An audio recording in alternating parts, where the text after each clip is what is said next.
सभी को नमन करता हूं, आप सभी को प्रणाम करता हूं। मैं इस डूंगरपुर की इस पावन धरा को भी नमन करता हूं। यहां के पवित्र तीर्थ बेणेश्वर धाम जी, महाव जी महाराज और क्षेत्रपाल हनुमान जी महाराज जी को भी मैं नमन करता हूं।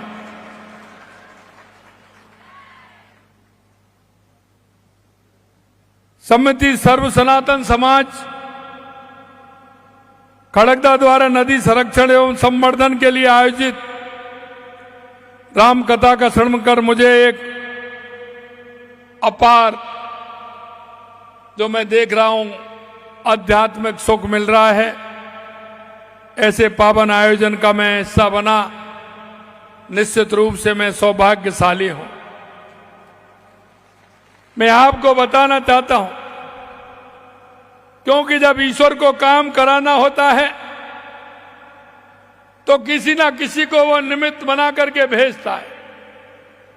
और मैं कहना चाहता हूं, जो व्यासपीठ से हमारे महाराज कमलेश शास्त्री जी जो कह रहे थे, मैं उनकी बात को आगे बढ़ाता हूं।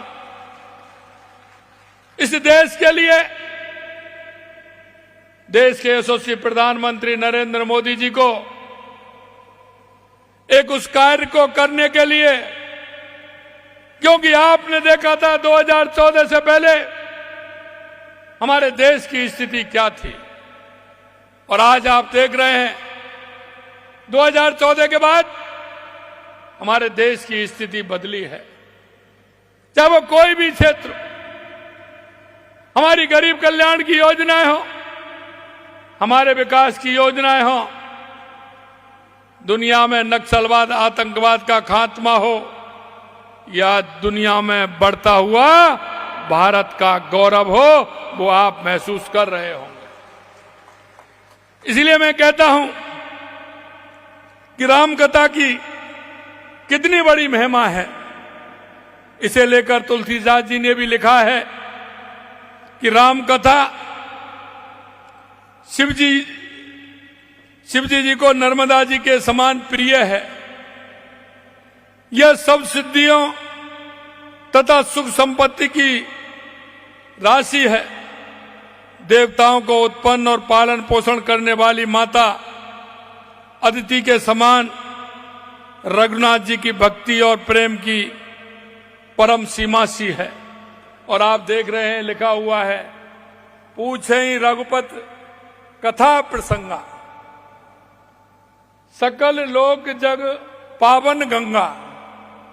इन महत्व के माध्यम से संत बिटप सरता गिर धरनी, परहित हेत सवन के करनी। पूरी चौपाई के अंदर ये वाक्य कि जो देश के यशस्वी प्रधानमंत्री नरेंद्र मोदी जी ने परहित के जो काम कर रहे हैं, और आज आपने देखा किसी के मन में ये बात नहीं आई। मैं धन्यवाद देना चाहता हूं CR पाटिल साहब को कि देश के यशस्वी प्रधानमंत्री नरेंद्र मोदी जी के नेतृत्व में जो उन्होंने ये अभियान लिया है, जन भागीदारी से जन संचय का कार्यक्रम जो हुआ है। मित्रों, मैं कहना चाहता हूं, ये आप इसको अच्छी तरह से जानते हैं, मेरे राजस्थान वासी अच्छी तरह से जानते हैं राजस्थान के अंदर पानी की किस तरह की परेशानी थी। लेकिन मैं कहना चाहता हूं, हमारी सरकार को बने 1 साल से थोड़ा दिन पूरा समय हुआ है।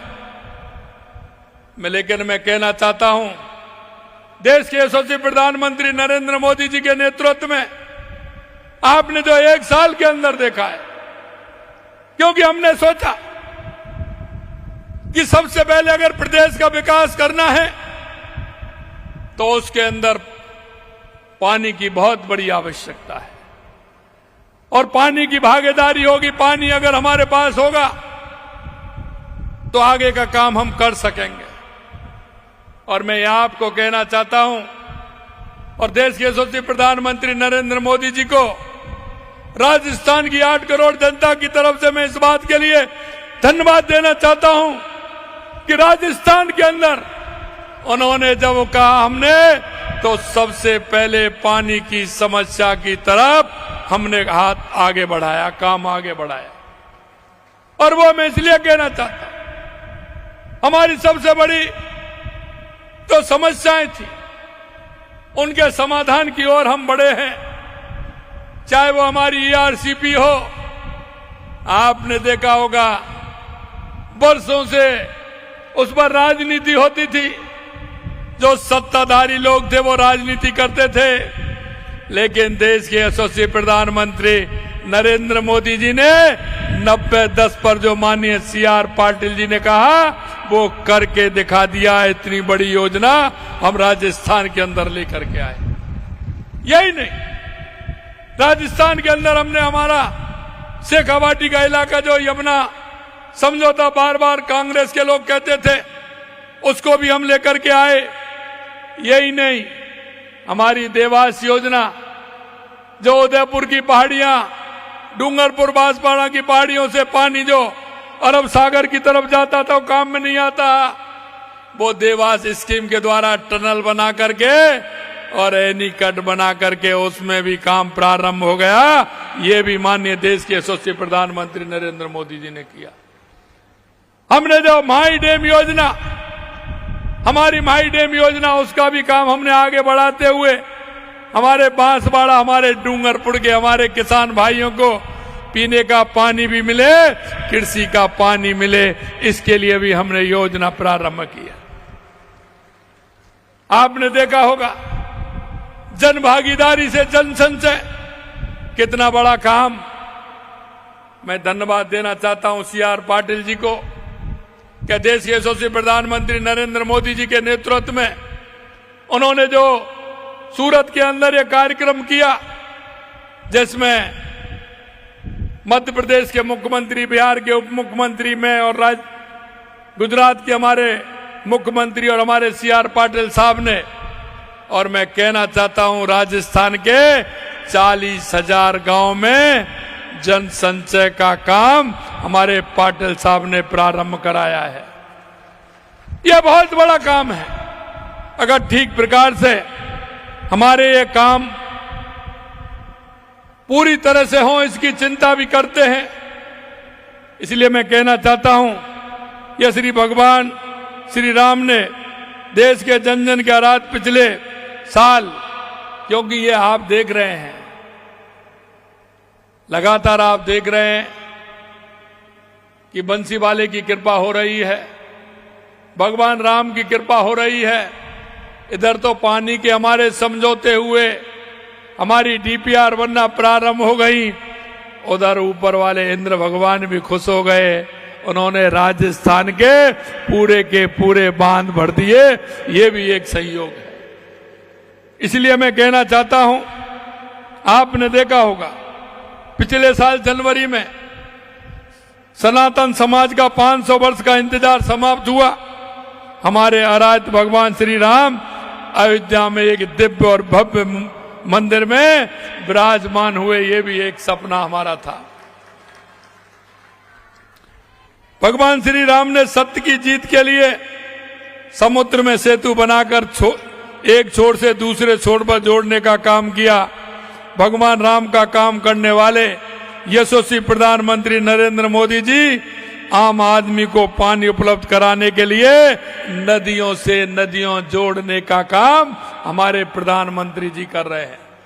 और अभी आपने देखा 17 दिसंबर को हमारे यहाँ कार्यक्रम था और 25 दिसंबर को मध्य प्रदेश के अंदर कार्यक्रम था। नदियों से नदियों जोड़ करके आम आदमी की जन भागीदारी उसमें कैसे बने, इसके लिए हमारे देश के यशस्वी प्रधानमंत्री ने किया है। मैं मोरन नदी सदियों से खड़गदा एवं आसपास के क्षेत्र में पेयजल सिंचाई की जरूरतें पूरी कर रही है। यह क्षेत्र की जीवन रेखा के समान है। इस नदी के संरक्षण एवं संवर्धन का ग्रामीणों ने जो बीड़ा उठाया है, नदी का सफाई का अभियान जो शुरू किया है, यहाँ के बासिंदों ने 9 महीने के अथक मेहनत और अपने दृढ़ संकल्प से 1 किलोमीटर के दायरे में मोरन को चौड़ा और गहरा कर नदी में जल उपलब्धता बढ़ाई है। मैं सभी ग्रामवासियों को और महाराज जी को और आप सभी को मैं बहुत बहुत धन्यवाद देता हूं, बहुत बहुत बधाई देता हूं। मेरी सभी आमजन से अपील है कि गांव में उपलब्ध पेयजल की पारंपरिक स्रोत जैसे कुएं, तालाब, बावड़ी, नदी आदि के संरक्षण के लिए सहभागिता से काम करें, ताकि हम इस पीढ़ी और आने वाली पीढ़ी को स्वच्छ पेयजल उपलब्ध करा सकें। खड़गदा वासियों और इस आयोजन से जुड़े सभी महानुभावों को बहुत बहुत आभार भी व्यक्त करता हूं, जिन्होंने इस आयोजन के माध्यम से इस क्षेत्र और समस्त प्रदेश के लोगों को यह संदेश दिया है कि स्थानीय पारंपरिक जल स्रोतों का संरक्षण किया जाना बहुत आवश्यक है। साथियों, हमारी सरकार प्रदेश में पेयजल और सिंचाई के लिए जल उपलब्धता बढ़ाने के लिए संकल्पित भाव से काम कर रही है। प्रदेशवासियों के लिए खुशी की बात है, जैसा मैंने कहा कि हाल ही में देश के यशस्वी प्रधानमंत्री जी ने प्रदेश की ERCP PKC लिंक परियोजना की सौगात दी है और हम इस परियोजना को पूरी निष्ठा से के साथ पूरा करेंगे। इस परियोजना से प्रदेश की 40% आबादी को पेयजल संकट से मुक्ति मिलेगी। हमने शेखावाटी के लिए भी काम किया और हमने यमुना जल समझौता भी हमने इसमें किया है। गांव में ही पानी का संचय हो, इसके लिए भी हम काम कर रहे हैं। देश के यशस्वी प्रधानमंत्री नरेंद्र मोदी जी, जल शक्ति मंत्री CR पाटिल साहब ने कर्म भूमि से जन्मभूमि कार्यक्रम की जो पहल की है, जिससे प्रवासी भाई बहनों द्वारा गांव में भूजल रिचार्ज हेतु सहयोग दिया जा रहा है और बढ़ चढ़ के हिस्सा जो लिया जा रहा है, उसके लिए भी मैं उनको धन्यवाद देता हूं कि वो मातृभूमि के लिए और कर्म भूमि से आकर के काम कर रहे हैं। हमारे दिनेश भाई भी यहाँ हैं, जो बहुत ही मेहनत के साथ इस काम में लगे हुए हैं। इस मंच के माध्यम से मैं सभी प्रवासी भाई बहनों से इस पहल को बढ़ चढ़ के हिस्सा लेने की अपील भी करता हूं। हमारी सरकार जल जीवन मिशन के तहत हर घर नल का काम जल पहुंचाने का प्रयास कर रही है। इस मिशन के तहत डूंगरपुर जिले में लगभग 77,000 कनेक्शन दिए जा चुके हैं। जिले में 96 गांव के में 100% नल कनेक्शन लगभग हुए हैं। डूंगरपुर के 93% स्कूलों में नल कनेक्शन दिए जा चुके हैं। सरकार हर घर नल का पानी पहुंचाने के अपने लक्ष्य पर तेजी से आगे बढ़ रही है। मैं आपसे इतना ही कहना चाहता हूं, हमारी सरकार ने डूंगरपुर जिले के विकास के लिए 2024-25 के बजट में कई महत्वपूर्ण घोषणाएं की हैं। हम इन घोषणाओं को तेजी से धरातल पर उतारने का काम कर रहे हैं। और अभी हमने 5-6 दिन पहले सभी संभागों की बैठक ली थी, जिसमें हमारा डूंगरपुर बांसवाड़ा के हमारे जनप्रतिनिधि भी थे। हमने कहा जो हमने घोषणा की है उसकी जमीन आवंटित हो जानी चाहिए और हमारा दूसरा बजट आए उससे पहले उसकी फाइनेंस स्वीकृति भी निकल लानी चाहिए। ये हमने सभी को निर्देश दिया है। इन महत्वपूर्ण घोषणाओं में सागबाड़ा जन स्वास्थ्य अभियांत्रिकी विभाग का खंड खोलने, पेयजल के लिए विधानसभा क्षेत्र में 2 वर्ष में कई ट्यूबवेल और हैंडपंप भी लगने वाले हैं और सोम कमला अम्बा भीकाबाई सागबाड़ा फीडर परियोजना पर 125 करोड़ रुपए देकर 19,225 हेक्टेयर कमांड क्षेत्र में सिंचाई सुविधा उपलब्ध कराए जाने की भी स्वीकृति हमने प्रदान की है। डूंगरपुर में 44 करोड़ की लागत से शिल्पग्राम बनाया जाएगा। इससे स्थानीय कलाकार जैसे सोमपुरा मूर्तिकारों, बासठ बांस की लकड़ियों से कलाकृति बनाने वाले एवं परेवा पत्थरों से कलाकृति बनाने वाले कलाकार एवं अन्य प्रतिभाओं को जिला स्तर पर मंच एवं प्रोत्साहन प्राप्त होगा। साथ ही जिले में पर्यटन को बढ़ावा भी मिलेगा। हमारी सरकार ने अपने पहले ही वर्ष में राइजिंग राजस्थान में ग्लोबल इन्वेस्टमेंट समिट में आयोजित कर प्रदेश को अभूतपूर्व औद्योगिक विकास का मार्ग प्रशस्त किया है। मुझे आपको बताते हुए हर्ष है कि राजस्थान के अंदर लगभग 35 लाख करोड़ रुपए के निवेश के MOU हुए हैं और डूंगरपुर जिले में लगभग करीब 1500 करोड़ रुपए के निवेश MOU हुए हैं। इस निवेश से डूंगरपुर में लोगों के रोजगार के नए अवसर भी सृजित होंगे। हमारी सरकार ने युवाओं की आशा और आकांक्षाओं के अनुरूप राजस्थान लोक सेवा आयोग और राजस्थान कर्मचारी चयन बोर्ड परीक्षाओं का कैलेंडर भी जारी करवाया है और वो पूरी पारदर्शिता के साथ परीक्षाओं का आयोजन किया जा रहा है। आज आपने देखा हो, अभी तक हमने युवाओं को लगभग 47,000 नियुक्तियां देने का हमारी सरकार ने 1 वर्ष में काम किया है। आने वाले 12 जनवरी को हम लगभग 10-12 हजार और हम नियुक्ति देने वाले हैं। और आज का पेपर आपने पढ़ा होगा, जो हमारे युवा भाई हैं जो परीक्षा देना चाहते हैं वो असमंजस में रहते थे कि इसकी विज्ञप्ति कब निकलेगी। आज हमने पूरा कैलेंडर जारी किया है, 81,000 वैकेंसियों का कैलेंडर जारी किया है। मैं युवा भाई बहनों से कहना चाहता हूं, आप पढ़िए, मेहनत करिए और जौन सा पेपर आपको देना है उसकी डेट पूरी 1 साल की हमने आज ही पूरी तरह से निकाल दी है। आपकी मेहनत निश्चित रूप से रंग लाएगी, क्योंकि हम जानते हैं, हम उस गरीब की गरीबी को जानते हैं, हम किसान हो या हमारा मजदूर हो, गांव के उस भाई को जानते हैं जिसको आवश्यकता होती है। और इसलिए मैं कहना चाहता हूं कि कांग्रेस के शासन में लगातार पेपर लीक होते थे। मित्रों, मैं कहना चाहता हूं 1 साल हो गए, पेपर भी खूब हुए हैं, लेकिन एक भी पेपर कोई आउट नहीं हुआ। यह मैं आपको विश्वास दिलाना चाहता हूं। राज्य के युवाओं को मैं भरोसा दिलाता हूं कि उनके सपने को पूरा करने के लिए हमारी सरकार कोई कोर कसर नहीं छोड़ेगी।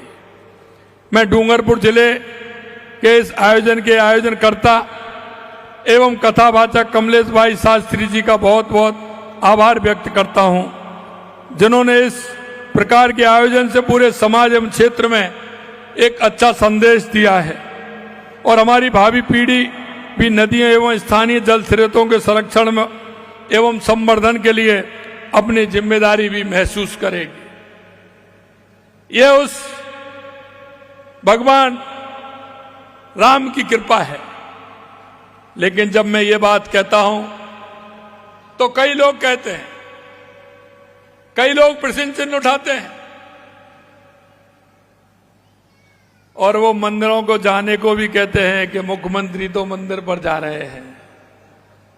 मैं उनको कहना चाहता हूं कि काम कराने वाला वो ही होता है, और अगर नहीं है तो आज देख लीजिए कि इस राम कथा के माध्यम से डूंगरपुर में कितना बड़ा काम हुआ है, ये उनको बता दीजिए।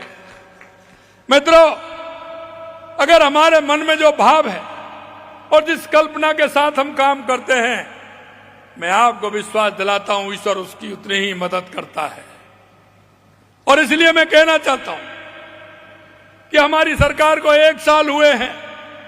आप देख सकते हैं हमने जो कहा था और हमारे संकल्प पत्र में जो वायदे हमने किए थे, हम उन वादों को 50 और 55% से ऊपर वायदे हमने 1 साल के अंदर पूरे किए हैं। 1 साल के अंदर पूरे किए। हम राजस्थान के युवाओं को जो हमने कहा था कि 1 साल के अंदर हम 1 लाख नौकरियां उनको देंगे, 5 साल के अंदर 4 लाख सरकारी नौकरियां हम देंगे, 6 लाख हम प्राइवेट नौकरियां उनको देंगे। मैं राजस्थान के माध्यम से आपको बताना चाहता हूं कि हर जिले में राजस्थान हुआ है। हमारी सरकार कृत संकल्प है, जो हमने एक एक वायदा किया है, देश के यशस्वी प्रधानमंत्री नरेंद्र मोदी जी के नेतृत्व में एक एक वायदा पूरा करेंगे, एक एक वायदा पूरा करेंगे। मेरे मन में डूंगरपुर, बांसवाड़ा, प्रतापगढ़, इस बागड़ क्षेत्र के लिए जो मेरी कल्पना है, मैं कई बार मैं यहां आया हूं और मैंने बताया है कि ये मेरा क्षेत्र ऐसा है कि कितना कह सकता हूं, उन लोगों की तरह तो नहीं कह सकता कि आलू से सोना बना सकते हैं, वो तो मैं नहीं कर सकता। लेकिन एक बात जरूर मैं आपको विश्वास दिलाना चाहता हूं कि यहाँ का जो जल संचय का कार्यक्रम चल रहा है और जो हमारे माननीय जल शक्ति मंत्री CR पाटिल जी ने कहा है, निश्चित रूप से राजस्थान सरकार के पूरे द्वार खुले हुए हैं। उसके माध्यम से हमारे इस बागड़ की धरती सोना जरूर उगल सकती है, ये मैं आपको विश्वास दिलाता हूं। और यहाँ के जो पर्यटन स्थल हैं, मैंने उनके लिए भी पैसा मंजूर किया है और एक राह आज और दिखाई है। और इस कथा के माध्यम से कहना चाहता हूं कि जो 20 किलोमीटर का एरिया आपने कहा है कि इसको बेणेश्वर धाम से जोड़ करके, मानगढ़ धाम से जोड़ करके इसका भी अच्छा काम करेंगे, हमारी सरकार पूर्ण रूप से तैयार है। चाहे वो पर्यटन की दृष्टि से हो, चाहे वो नदियों की संरक्षित की दृष्टि से हो या पानी देने की दृष्टि से हो, ये हमारा बागड़ का क्षेत्र सोना उगले और हमारे युवाओं के रोजगार के ज्यादा से ज्यादा साधन उपलब्ध हो, इसके लिए हमारी सरकार कृत संकल्प है। मैं अंत में एक ही बात कहना चाहता हूं और वो मैं ये कहना चाहता हूं कि कुछ लोग हैं जो इस बागड़ के युवाओं को भड़काना चाहते हैं। मैं आपके माध्यम से और व्यासपीठ के माध्यम से इतना ही निवेदन करना चाहता हूं कि उनको भटकने की आवश्यकता नहीं है। हमारी सरकार इस बागड़ क्षेत्र में रोजगार उपलब्ध कराएगी और उनको आगे दिशा देने का काम करेगी। अगर किसी तरह से कोई भी अगर कमी है, मैं कहना चाहता हूं आप आइए, हमारे युवाओं को आगे बढ़ाइए। शिक्षा के क्षेत्र में भी हमारी सरकार किसी तरह से कोर कसर नहीं छोड़ेगी और हमारा ये बागड़ का क्षेत्र बहुत उपजाऊ क्षेत्र है, इसको हम कैसे हर दृष्टि से आगे बढ़ाएं, ये हमेशा मेरे मन में रहती है। और जब भी मैं आता हूं कुछ ना कुछ दे करके जाता हूं। आज आपने ये कहा है, हमारी सरकार कृत संकल्प है, उस काम को भी हम आगे बढ़ाने का काम करेंगे, ये मैं आपको विश्वास दिलाता हूं। पुणे में जो राजस्थान के अंदर लगातार काम हो रहे हैं, इसके लिए देश के यशस्वी प्रधानमंत्री नरेंद्र मोदी जी को मैं राजस्थान की जनता की तरफ से बहुत बहुत धन्यवाद और साधुवाद देना चाहता हूं। और हमारे आज जल शक्ति मंत्री CR पाटिल जी आए हैं, उनको भी पुनः एक बार स्वागत और अभिनंदन करता हूं। आप सभी लोगों के एक साथ मुझे दर्शन के लाभ मिले, इसके लिए मैं महाराज जी व्यासपीठ को और भाई विवेक जी को और राम कथा समिति को धन्यवाद देना चाहता हूं कि एक साथ आप सभी लोगों के दर्शन करने का मुझे सौभाग्य मिला। इतनी बड़ी